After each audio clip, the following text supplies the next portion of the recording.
নমস্কার বন্ধুরা, আমার রান্না বান্না চ্যানেলে তোমাদের সকলকে স্বাগত জানাই। আজ আমি বানাবো গরম ভাত বা রুটি পরোটার সাথে খাওয়ার জন্য দুর্দান্ত একটি রেসিপি। আজ আমি বানাবো ডিমের কষা। একটু ডিফারেন্ট মশলা দিয়ে বানাবো, তাই ডিম কষার স্বাদ অপূর্ব হবে। রেসিপিটি তোমাদের সম্পূর্ণ দেখার অনুরোধ রইল। আর ভালো লাগলে একটি লাইক, শেয়ার আর সাবস্ক্রাইব করে দেবার অনুরোধ রইল। আর তার সাথে যারা আমার ফেসবুক পেজ থেকে দেখছো তাদের পেজটিকে ফলো করে দিয়ে ভিডিওটি লাইক শেয়ার করে দেবারও অনুরোধ রইল। প্রথমে আমি এখানে দুটো ডিম নিয়েছি, আর তার সাথে একটি বড় সাইজের আলু 4 ফালি করে কেটে নিয়েছি। এবার ডিম আর আলুগুলোকে আমি সেদ্ধ করে নেব। এর জন্য আমি গ্যাসে একটি প্রেসার কুকার বসিয়ে দিলাম। আমি ডিম আর আলু প্রেসার কুকারে সেদ্ধ করব। আর প্রেসার কুকারে আমি পরিমাণ মতন জল দিয়ে দিলাম। এবার আস্তে আস্তে করে আমি কাঁচা ডিমগুলোকে এই জলে দিয়ে দিলাম, সাথে কাটা আলুগুলোকেও দিয়ে দিলাম। আর যাতে ডিমগুলো ভালোভাবে সেদ্ধ হয় আর বেশ ভালোভাবে খোসা খুলে আসে আর একটু যাতে না ফাটে সেদ্ধ করার জন্য, এর জন্য আমি অল্প করে একটু ভিনিগার দিয়ে দিলাম। এই ভিনিগার দিলে প্রেসার কুকারে ডিম সেদ্ধ করলে একটু ফাটবে না, খোসা খুব সুন্দরভাবে উঠে আসবে।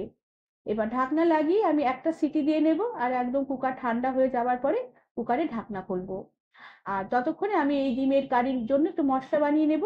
এর জন্য একটি কড়া গ্যাসে বসিয়ে দিলাম। আর কড়া গরম হয়ে উঠলে কড়াতে সামান্য পরিমাণে একটু তেল দিলাম। তেল গরম হয়ে উঠলে একটু তেজপাতা, শুকনো লঙ্কা তেলে দিয়ে দিলাম। আর তার সাথে আমি দিয়ে দিলাম খানিকটা গরম মশলা। গরম মশলার মধ্যে আছে এলাচ আছে, দারচিনি আছে, লবঙ্গ আছে, গোলমরিচ আছে, আর খানিকটা সাজিরে আছে। এবার এই সমস্ত মশলাগুলোকে কিছুক্ষণ একটু নেড়ে চেড়ে নেব। গরম মশলা, শুকনো লঙ্কা, তেজপাতা একটু নেড়ে চেড়ে নেবার পরে একটু ভাজা হয়ে এলে আমি খানিকটা পেঁয়াজ কুচি দিয়ে দিলাম। আর তার সাথে অল্প একটু থেতো করা আদা দিলাম, আর কয়েকটা রসুন দিয়ে দিলাম। এবার এই সমস্ত পেঁয়াজ, রসুন, আদা আর মশলাগুলোকে বেশ ভালো করে নেড়েচেড়ে একটু হালকা করে ভেজে নেব। কিছুক্ষণ এই সমস্ত কিছু একটু ভাজা ভাজা করে নেবার পরে আমি অল্প একটু গোবিন্দভোগ চাল এই মশলাতে দিয়ে দিলাম। এবার এই গোবিন্দভোগ চাল এই সমস্ত মশলার মধ্যে ভালো করে একটু নেড়েচেড়ে নেব, হালকা একটু ভেজে নেব।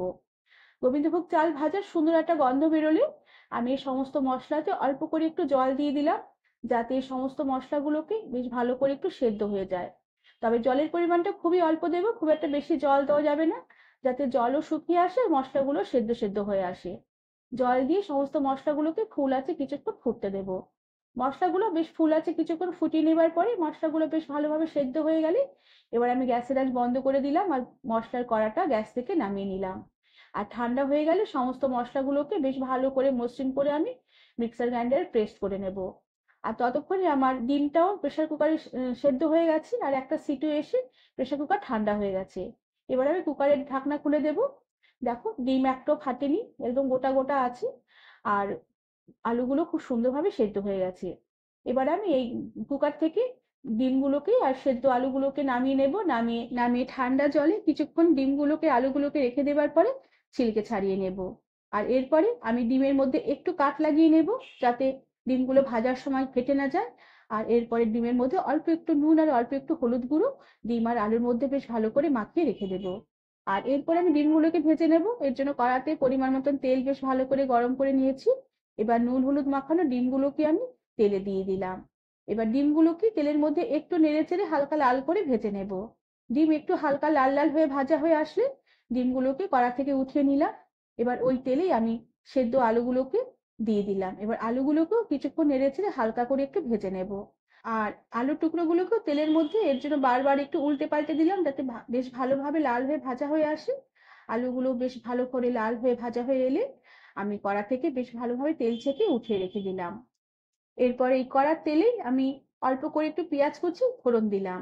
এবার পেঁয়াজ কুচিগুলোকে কিছুক্ষণ একটু নেড়ে চেড়ে নেব। পেঁয়াজ নাড়তে নাড়তে পেঁয়াজ একটু হালকা লাল লাল হয়ে এলে আর একটু নরম হয়ে এলে আমি যে মশলা বেটে রেখেছিলাম সে বাটা মশলা এই পেঁয়াজ কুচিতে দিয়ে দিলাম। আর তার সাথে মশলার বাটি ধুয়ে অল্প করে একটু মশলা সমেত জল দিয়ে দিলাম। আর তার সাথে দিয়ে দিলাম পরিমাণ মতো নুন, আর পরিমাণ মতো হলুদ গুঁড়ো, আর অল্প করে একটু কাশ্মীরি লঙ্কার গুঁড়ো দিলাম। এতে এই ডিমের কারির কালারটা একটু একটু লাল লাল হবে। যেহেতু গোলমরিচ বাটা দেওয়া আছে তাই মশলার কালারটা একটু কালচে হয়ে যেতে পারে। এবার সমস্ত মশলাগুলোকে বেশ ভালো করে নেড়েচেড়ে কষিয়ে নেব, যতক্ষণ না মশলার এই বাড়তি জলটুকু শুকিয়ে গিয়ে মশলা থেকে খুব সুন্দরভাবে তেল সেপারেট হয়ে আসে। মশলা থেকে খুব সুন্দরভাবে তেল সেপারেট হয়ে এলে এবার আমি ভাজা ডিম আর ভাজা আলুর টুকরোগুলোকে মশলাতে দিয়ে দিলাম। এরপর ডিম আর আলুগুলোকে এই মশলার সাথে কিছুক্ষণ নেড়েচেড়ে আবারও একটু কষিয়ে নেব। মশলার সাথে ডিম আর আলু একটু নেড়েচেড়ে একটু কষিয়ে নেবার পরে আমি অল্প করে একটু যে পাত্রের মধ্যে আলু আর ডিম ভাজা তুলে রেখেছিলাম সেই পাত্রটা ধুয়ে অল্প করে একটু জল দিয়ে দিলাম, সাথে দুটো চেরা কাঁচা লঙ্কা দিয়ে দিলাম। এরপর আমি গ্যাসের আঁচ কম করে দিয়ে ঢাকা দিয়ে রেখে কিছুক্ষণ আমি ডিম আর আলুগুলোকে মশলার সঙ্গে একটু রান্না হতে দেব। এতে মশলার ফ্লেভার গুলো আলুর মধ্যে ডিমের মধ্যে বেশ ভালো করে ঢুকবে, যেহেতু ডিমগুলোর মধ্যে একটু কাট দেওয়া আছে তাই মশলার ফ্লেভার ডিমের মধ্যে বেশ ভালোভাবে ঢুকে যাবে। কিছুক্ষণ ঢাকা দিয়ে রেখে দেবার পরে ঢাকনা খুলে দিলাম। এবার আরো কিছুক্ষণ বেশ ভালো করে নেড়ে ছেড়ে ডিম আর আলু আমি কষিয়ে নেব। আর এভাবে ডিম কষা বানালে ডিম কষার স্বাদও যেমন দুর্দান্ত হবে, খেতেও ভালো লাগবে।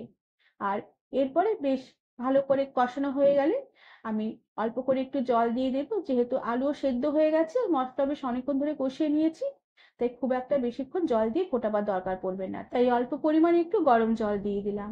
জল দিয়ে বেশ ভালো করে নেড়েচেড়ে মিশিয়ে নিয়ে গ্যাসের আঁচ কম করে দিয়ে ঢাকা দিয়ে রেখে আবারও কিছুক্ষণ ডিম আর আলু আমি রান্না হতে দিলাম। কিছুক্ষণ পরে ঢাকনা খুলে দিলাম। ডিম আলু খুব সুন্দরভাবে রান্না হয়ে গেছে, আর একদম মাখা মাখা হয়ে এসেছে, আর ঝোল থেকে খুব সুন্দর একটা গন্ধ বেরোচ্ছে। এবার আমি গ্যাসের আঁচ বন্ধ করে দেব, কেননা কড়াটা গ্যাস থেকে নামালে যেটুকু জল জল আছে সে জলটাও শুকিয়ে আরো মাখা মাখা হয়ে আসবে। বন্ধুরা, তোমরা এইভাবে একবার ডিম আলুর কষা রেসিপি বানিয়ে দেখো। গরম ভাত বা রুটি পরোটার সাথে খেতে অপূর্ব লাগবে। আর বানানোর পদ্ধতি একদমই সোজা, খুব সহজ পদ্ধতিতেই বানানো হয়ে যাবে। রেসিপিটি তোমাদের ভালো লাগলে একটি লাইক, শেয়ার আর সাবস্ক্রাইব করে দেবার অনুরোধ রইল। তার সাথে পাশে থাকা বেল আইকনটি প্রেস করে দেবে, যাতে আমার সব নতুন ভিডিও নোটিফিকেশন সবার আগে তোমাদের কাছে পৌঁছে যাবে।